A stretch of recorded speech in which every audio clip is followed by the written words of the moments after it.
और ये press conference जिसके जरिए आप सुनिए पूरी बारीक जानकारी चुनाव से जुड़ी हुई, क्योंकि इस प्रेस कॉन्फ्रेंस के माध्यम से वो जानकारी भी आपको दी जाएगी। लेकिन मोटे तौर पर आपको बताया 528 वोट जगदीप धनखड़ को मिले, मार्गरेट अल्वा को महज 182 वोट, यानी कि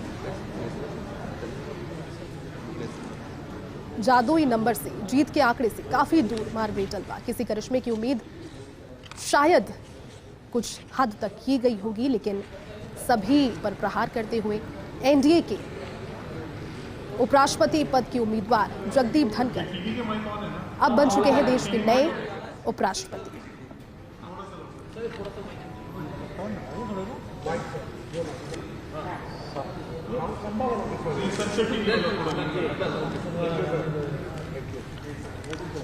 So, notice for the election for the office of Vice President was issued on 5th July 2022. In all, 50 nomination papers were received till the last date for submission of nomination papers. After scrutiny, nomination papers filed by Shri Jagdeep Dhankar and Srimati Margaret Alva were found valid.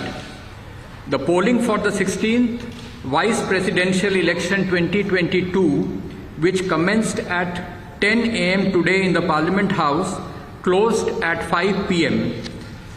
Out of 780 electors comprising of elected and nominated members of Rajya Sabha and elected members of Lok Sabha, 725 electors cast their votes. The total elector turnout was accordingly 92.94%. The ballot box was filled immediately after the close of poll at 5 p.m. in the presence of authorized representatives of contesting candidates and election observers. The counting of votes commenced at 6 p.m. after the ballot box was opened in the presence of authorized representatives of the contesting candidates, election observers and counting officers.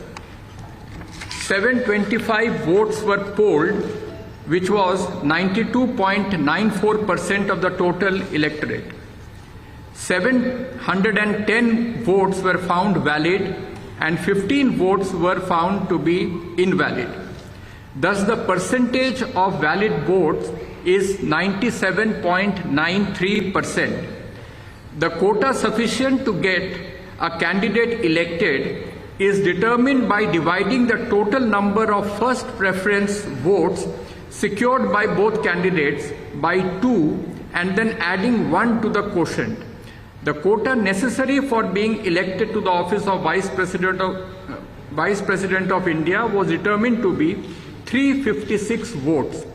On the basis of counting, Shri Jagdeep Dhankar secured 528 first preference votes and Srimati Margaret Alva 182 votes.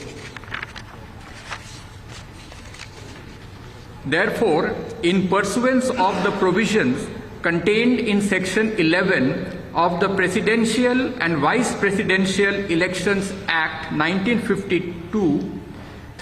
of 1952, read with Rule 35 of the Presidential and Vice Presidential Election Rules 1974, I, Utpal Kumar Singh, the returning officer for the Vice Presidential Election 2022, hereby declare that Shri Jagdeep Dhankar, Raj Bhavan, Ward 45, Hare Street, Kolkata 700001, has been duly elected to the office of Vice President of India.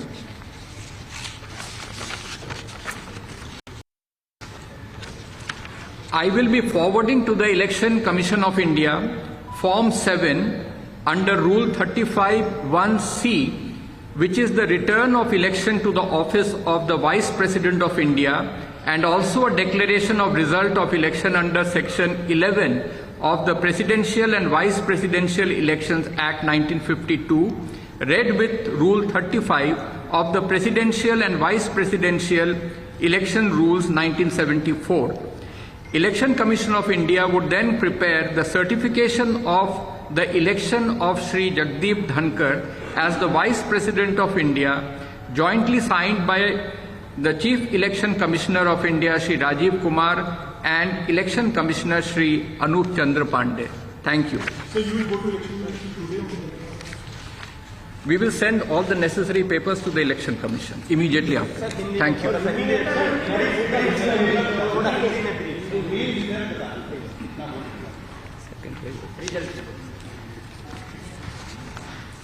जैसा कि आप सभी को ज्ञात है कि 5 जुलाई 2022 को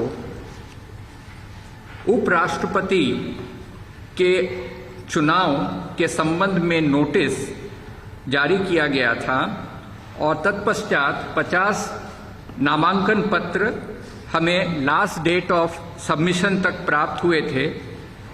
इन नामांकन पत्रों की स्क्रूटिनी के पश्चात श्री जगदीप धनखड़ एवं श्रीमती मार्गरेट आल्वा के नामांकन वैलिड पाए गए। आज प्रातः 10 बजे से पोलिंग प्रारंभ हुआ पार्लियामेंट हाउस में, जो सायंकाल के 5 बजे तक वो चला। 780 इलेक्टर्स में से 725 इलेक्टर्स ने अपने मतदान का प्रयोग किया। यह 92.94% है। 5 बजे के पश्चात बैलेट बॉक्स को सभी कंटेस्टिंग कैंडिडेट्स के प्रतिनिधियों तथा इलेक्शन कमीशन के ऑब्जर्वर्स के सामने सील कर दिया गया एवं 6 बजे के बाद इन्हें सभी प्रार्थियों के एजेंट्स, इलेक्शन ऑब्जर्वर्स तथा काउंटिंग ऑफिसर्स के समक्ष इन्हें इस बैलेट बॉक्स को खोला गया। मतगणना में यह पाया गया कि 725 मत डाले गए थे, जो कि टोटल इलेक्टोरेट का 92.94% है। इन 725 मतों की जब गणना की गई तो ये पाया गया कि 710 इनमें से वैध हैं और 15 मत पत्र वो अवैध पाए गए। इस प्रकार से जो वैध मतों का प्रतिशत है वो 97.93% है।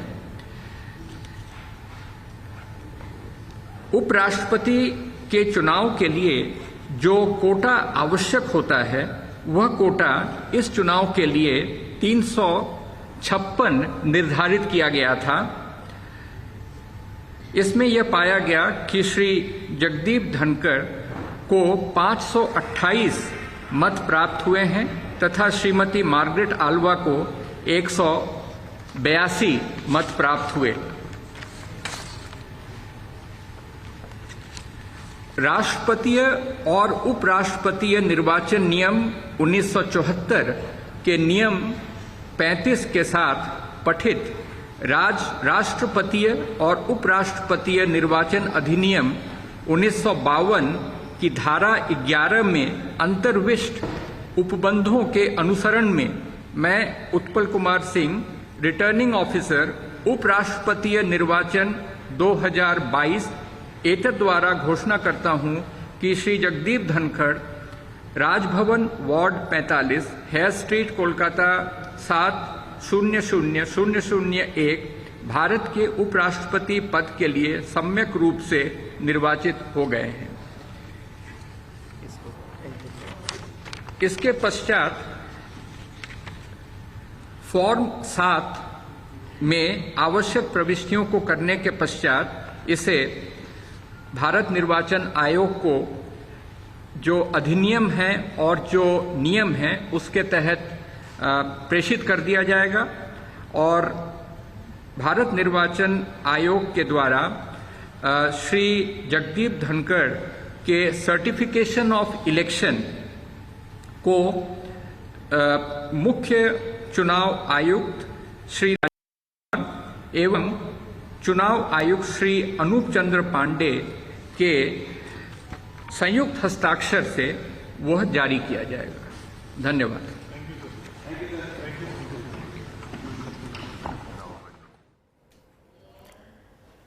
तो आपको तस्वीरें दिखा रहे हैं, एक तरफ घोषणा की गई तो दूसरी तरफ किस तरह का जश्न नजर आ रहा है, चाहे वो उनका गांव हो, घर हो या फिर बीजेपी का मुख्यालय हो और चाहे वो प्रहलाद जोशी का घर हो, क्योंकि वहीं पर जगदीप धनखड़ मौजूद और वहां पर भी तैयारियां जश्न की पहले से ही कर ली गई थी।